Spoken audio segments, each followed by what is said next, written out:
Bonjour tout le monde, Azul Fillaoun. Soyez les bienvenus sur ma chaîne YouTube, ma passion culinaire, et j'espère que vous et vos proches allez bien en cette période difficile pour tous.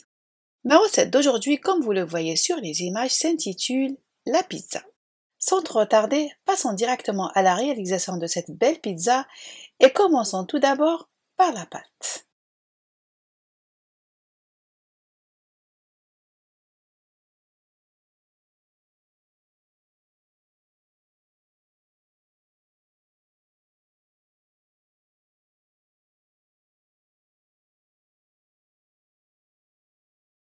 Tout d'abord, je commence par la préparation d'un petit levain. Alors dans un bol, je mets 2 g de levure déshydratée, une cuillère à café de sucre. Je dilue le tout dans un peu d'eau tiède et je laisse lever pendant une quinzaine de minutes environ.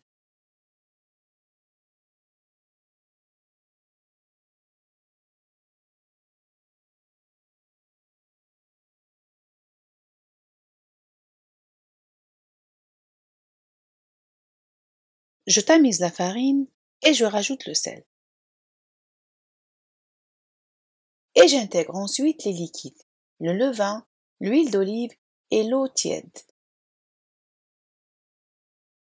Je mélange tous ces composants en rajoutant progressivement de l'eau tiède jusqu'à obtenir une pâte molle. Et là, j'ai utilisé de l'eau tiède afin de faciliter la fermentation de ma pâte. En effet, la température de l'eau qui est tiède est essentielle pour aider la pâte à bien lever. D'autant plus que la quantité de levure que j'ai utilisée est très minime, 2 grammes seulement pour 500 g de farine. Et le secret de la réussite de la pizza réside dans l'odeur de la pâte. C'est-à-dire que lors de la consommation de la pizza, on ne sentira pas ce goût désagréable de la levure.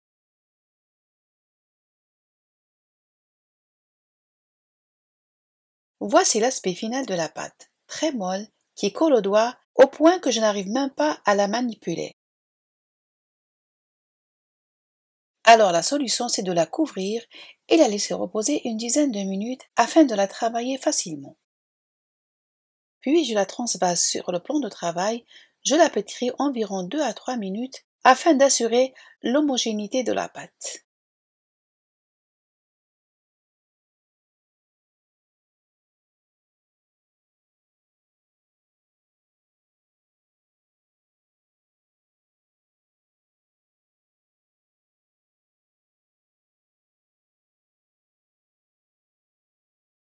Et enfin, je la remets dans le récipient légèrement huilé, je couvre d'un film alimentaire et je laisse lever tranquillement.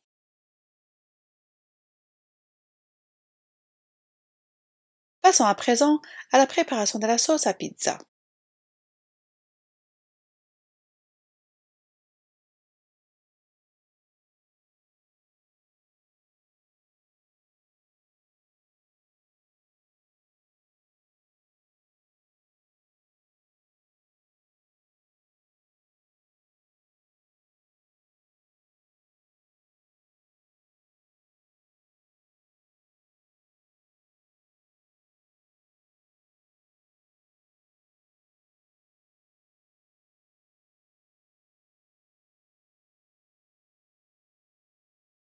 Je coupe les tomates en deux, je les presse pour les débarrasser des graines et ensuite je les coupe grossièrement sans même les peler.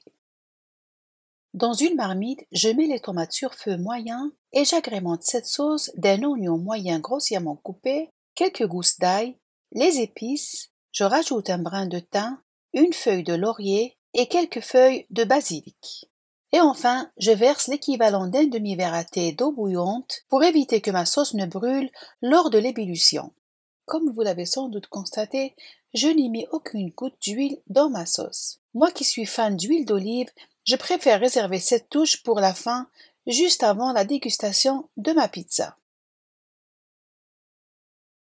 Je couvre et je laisse cuire à petite ébullition jusqu'à ce que les oignons et l'ail fondent et que le jus des tomates soit réduit.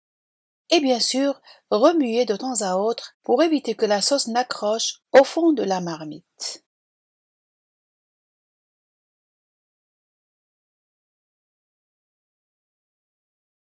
Et enfin, je mixe ma sauce encore chaude à l'aide d'une moulinette manuelle et non un mixeur électrique. En mixant la sauce tomate avec une moulinette manuelle, sa couleur restera bien rouge telle qu'elle l'était dans la marmite. Et si on parvenait à la mixer avec un mixeur plongeant, sa couleur va sûrement s'éclaircir et on serait obligé de rajouter de la tomate concentrée pour obtenir une sauce bien rouge. Une sauce bien épaisse, belle couleur et surtout un goût magnifique. Passons à présent à la préparation des pizzas. La levée de ma pâte à pizza s'est déroulée au frigo. On peut bien sûr la laisser lever à température ambiante, mais le résultat serait meilleur au frigo. Tel est l'un des secrets de la réussite de la pizza.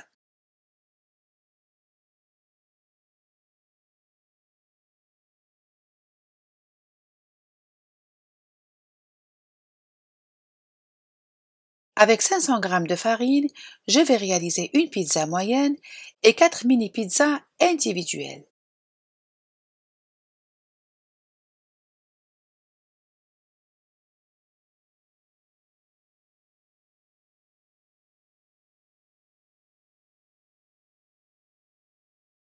Formez les pâtons de pâte en boule et laissez reposer une dizaine de minutes afin de faciliter l'étalement par la suite.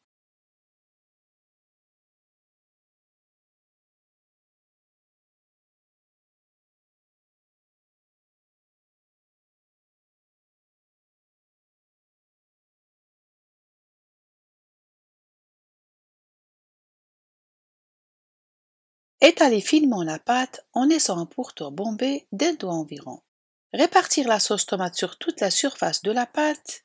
Et en ce qui concerne la garniture, il existe de multiples recettes, chacun selon son goût et préférence.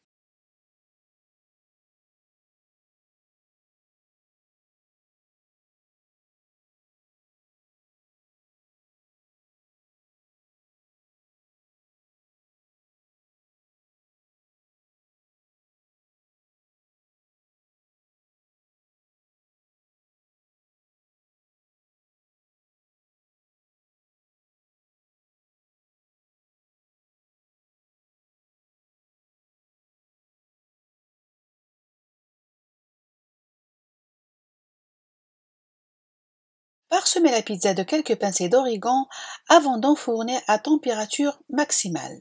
Pour une cuisson optimale, le four doit être chauffé au préalable pendant une quinzaine de minutes environ. Après une cuisson et dorure parfaite de ma pizza, parsemer de fromage râpé et remettre ensuite au four quelques instants juste pour que le fromage fonde.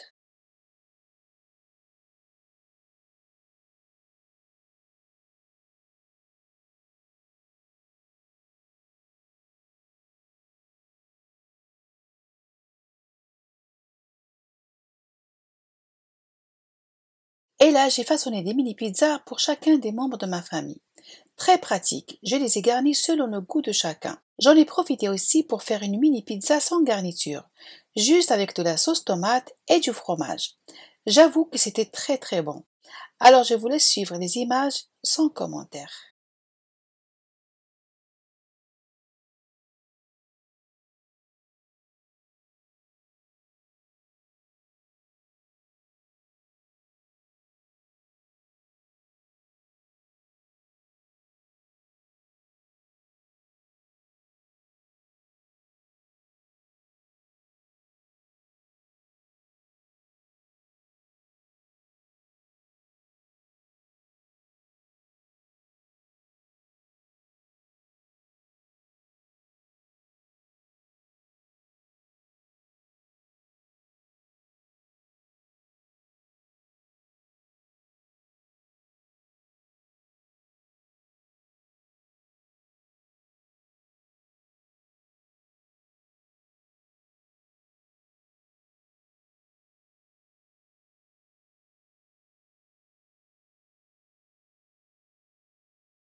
Passons maintenant au découpage de notre pizza et voyons le résultat final.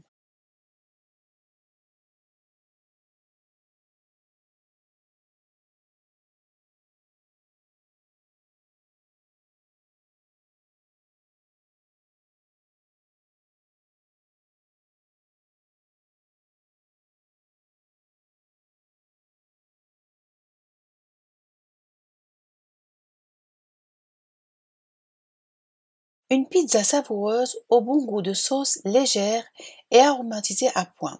Et pour sublimer notre pizza lors de la dégustation, n'oublions pas l'allié idéal qui est l'huile d'olive. C'est une pure merveille.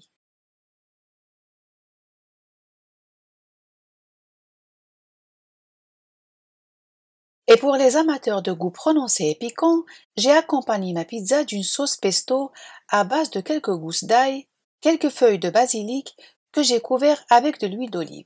Salé, poivré bien sûr, et mixer le tout. Et pour les amateurs de piquant, il suffit de rajouter un piment fort ou l'harissa. Je ne vous le cache pas, c'est juste sublime.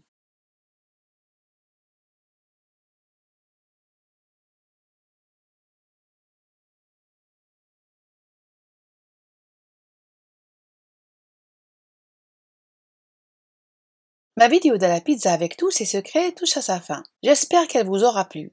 Et comme je dis toujours, si vous avez aimé, likez et partagez. À bientôt pour une nouvelle recette.